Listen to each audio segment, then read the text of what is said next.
श्री शास्त्री स्वामी Dharmaprasad Das ji BA BEd college में आप सभी विद्यार्थी मित्रों हार्दिक स्वागत है। छात्रों और छात्राएं, आज हम उर्मिला का अनुराग काव्य में उर्मिला का चरित्र चित्रण कीजिए इसके बारे में अभ्यास करेंगे। रूपरेखा प्रस्तावना के बारे में हम देखते हैं। उर्मिला का अनुराग काव्य मैथिली शरण गुप्त के श्रेष्ठ प्रबंध काव्य साकेत के सत्र से लिया गया है और गुप्ता जी ने उर्मिला के चरित्र को न्याय देने के लिए अपने गुरु के साथ द्विवेदी के आदेश को मानकर साकेत प्रबंध काव्य की रचना भी की थी, जिसमें उर्मिला का चरित्र केंद्र में है।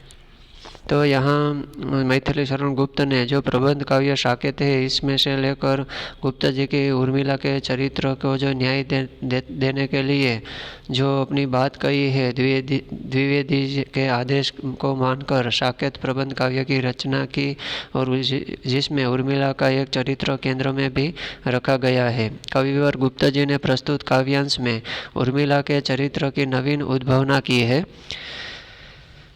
और जो नितांत मौलिक है और एक आधुनिक युवती के समान उर्मिला का चरित्रांकन हुआ है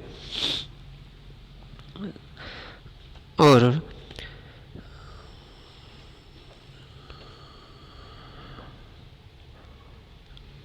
उद्भावना की जो नितांत मौलिक है एवं आधुनिक युवती के समान उर्मिला का चरित्रांकन हुआ है। अब हम उर्मिला के चरित्र की विभिन्न विशेषताओं के संदर्भ में उनके चरित्र पर प्रकाश डाल रहे हैं। तो यहाँ पर कविवर गुप्ता जी ने प्रस्तुत काव्यों में जो उर्मिला के चरित्र की बात की गई है और उसके उद्भावना के बात की गई है और नितांत मौलिकता रजूआत की है और आधुनिक युवती कैसी होनी चाहिए, समान उर्मिला का चरित्र भी इस तरह किया गया है कि उर्मिला का चरित्र की जो विभिन्न विशेषताएं देखने को मिलती है, इसके संदर्भ में यहाँ चित्रित किया है और प्रकाश डाला गया है। सबसे पहले नव यौवना उर्मिला लक्ष्मण की पत्नी है। तो नव यौवना एवं नव परिणीता है, वह अत्यंत सुंदर है।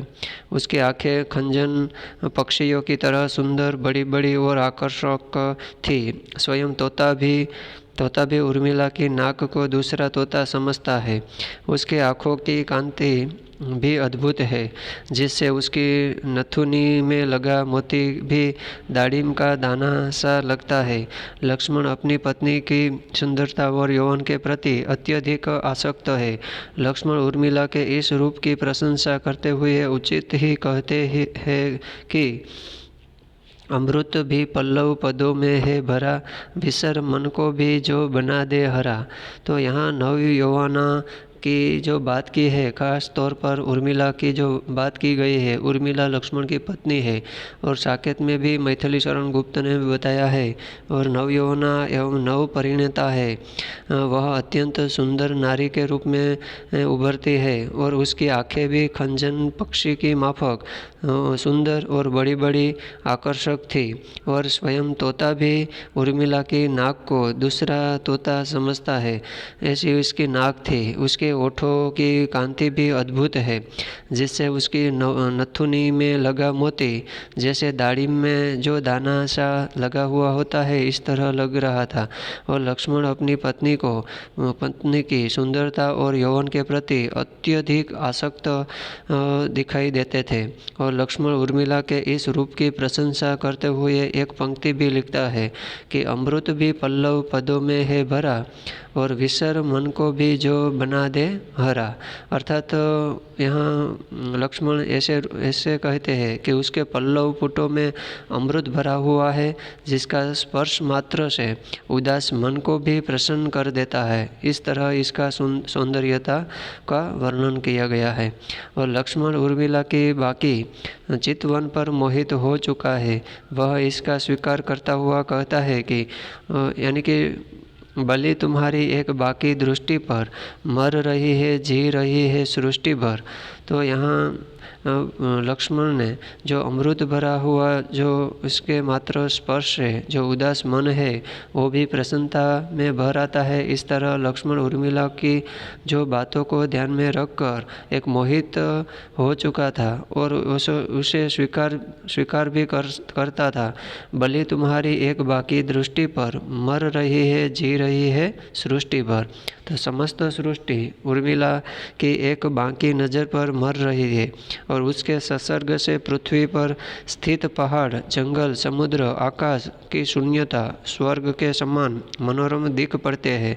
तो यहाँ उर्मिला का ऐसा बखान किया गया है और खुद लक्ष्मण जी ने भी बताया है कि इसकी समस्त सृष्टि उर्मिला को एक बाकी की नज़र मर रहे हैं और उसके संसर्ग से पृथ्वी पर स्थित पहाड़ भी और जंगल भी, समुद्र भी, आकाश की शून्यता स्वर्ग के समान मनोरम दिखाई पड़ता है। तो प्रेयसी किस के सहज संसर्ग से दिखते हैं प्राणियों को स्वर्ग से। तो इस प्रकार हम देखते हैं कि उर्मिला अनुपम सुंदरी है और नवयौवना भी है और केवल लक्ष्मण ही नहीं परंतु समूची सृष्टि इस सुंदरता पर मुग्ध है और अभिभूत है। तो यहाँ कवि ने भी सौंदर्यता का वर्णन किया गया है और नवयौवना के प्रति उर्मिला का जो सुंदर वर्णन किया है और केवल लक्ष्मण ही नहीं परंतु समूचे सृष्टि भी इस सुंदरता पर मुग्ध दिखाई देता है और अभिभूत है।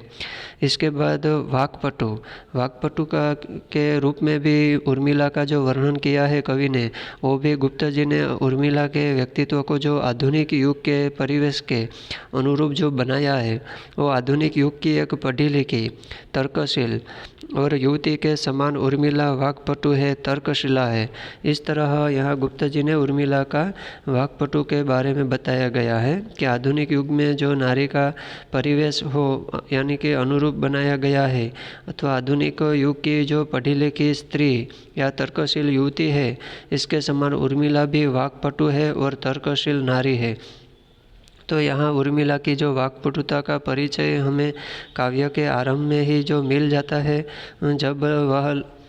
जब वह लक्ष्मण से व्यंग्य विनोद करती हुई पूछती है कि जो आप जाग गए, आपकी आँखों में छाया स्वप्न कहाँ।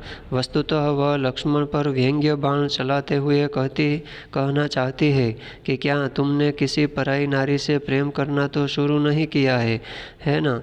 और लक्ष्मण के प्रति प्रश्न का भी वह अत्यंत पटुता से जवाब भी देती है कि जागरण है स्वप्न से अच्छा, कहीं प्रेम में कुछ भी बुरा होता नहीं। तो यहाँ उर्मिला की जो वाक्पटुता की बात कही गई है यानी कि परिचय दिया गया है काव्यों में और आरंभ में ही शुरुआत में ही जब लक्ष्मण से जो उर्मिला व्यंग्य बाणों के रूप में जो विनोद करती हुई पूछती है कि जो आप जाग गए या नहीं और आपकी आँखों में जो छाया स्वप्न कहाँ है। वस्तुतः वह लक्ष्मण पर ऐसे व्यंग्य बाण चलाती है और कहती है कि क्या तुमने किसी पराई यानी दूसरी नारी से प्रेम करना तो शुरू नहीं किया न। ऐसे लक्ष्मण के प्रति प्रश्नों का भी वह अत्यंत पटुता से जवाब भी देती है कि जागरण है स्वप्न से अच्छा, कहीं प्रेम में कुछ भी बुरा होता नहीं।